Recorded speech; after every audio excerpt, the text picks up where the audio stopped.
Let's dive into you. I want to talk about real quick, or give people your testimony, because bodybuilding.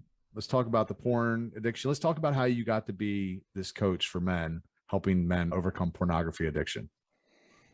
Yeah, I probably want to keep that short. So, no, it's funny. I got interviewed a couple of weeks back on a success podcast. We're more unpacking my entrepreneurship journey more than anything. And the host of that show asked me who have been the most influential men in my life. And it's funny because I'm so fortunate and blessed currently. Like, I have the most amazing group of friends. I've been very intentional about creating my network. I've been very intentional about who I spend time with. Obviously, I'm fortunate to host a podcast. I get to virtually meet and speak with people like yourself on a weekly basis. But when I was asked this question, like, none of the active mentors in my life came up instantly. I have Josh Cashadorian, who was there with me on Church Street in Orlando when I got saved. I have Vince Del Monte, who is my business coach that I work for, and I help him coach online entrepreneurs, who is really a fundamental person of introducing me to the gospel. If I didn't join Vince's mastermind back in 2017, I don't know if I would. I know I would have never met Josh, and I would have never been on Church Street on October 22nd of 2018 with Josh to be saved.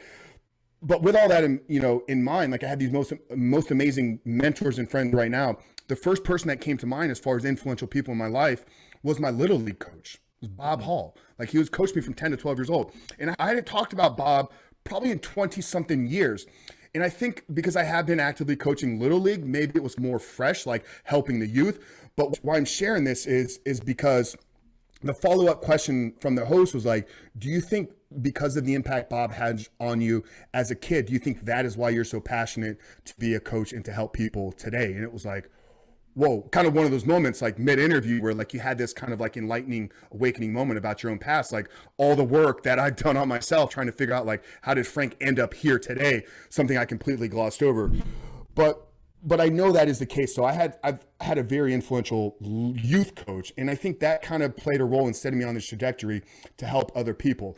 But I do believe that we all have a calling on our life, and we are here for a purpose. And I think I was given, as great as I am at that, I do believe I have a unique set of skills to help people. I think I have the ability to process a lot of high-level information and then articulate it down into a very easily digestible message. And I love helping, and I love serving, and I have the ability to lead and influence. Some of my first jobs when I was a teenager was managing and leading teams in grocery stores. Like, I had a team of 10 employees when I was 19 years old. So I've always been a quote unquote leader. So I think that plays a massive role in why I do what I do today, helping men specifically with pornography. Now, obviously, to get to the porn side of things, like, you just don't wake up one day and be like, yeah, I'd like to get into this industry of having the difficult conversations with the taboo subject that nobody wants to address.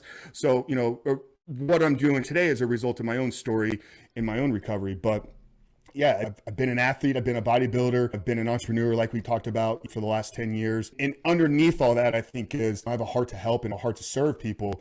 Now, I don't know if I would be doing any of this if I didn't get saved in 2018. And we talked more about that in the first episode, probably direct people to that. But yeah, I found freedom. First and foremost, I found Christ and changed my life. So now I get to share that with the world. But I've seen what living a life porn-free can be like after being addicted and struggling with it for almost 2 decades. So now I try to spread that message to the world and help people, help men really find freedom, but ultimately step into a bigger purpose for their life. So while I am an addiction recovery coach, what we do with our men is far beyond just helping them fix this isolated problem. We really set them on the trajectory to become the men that they were created to be.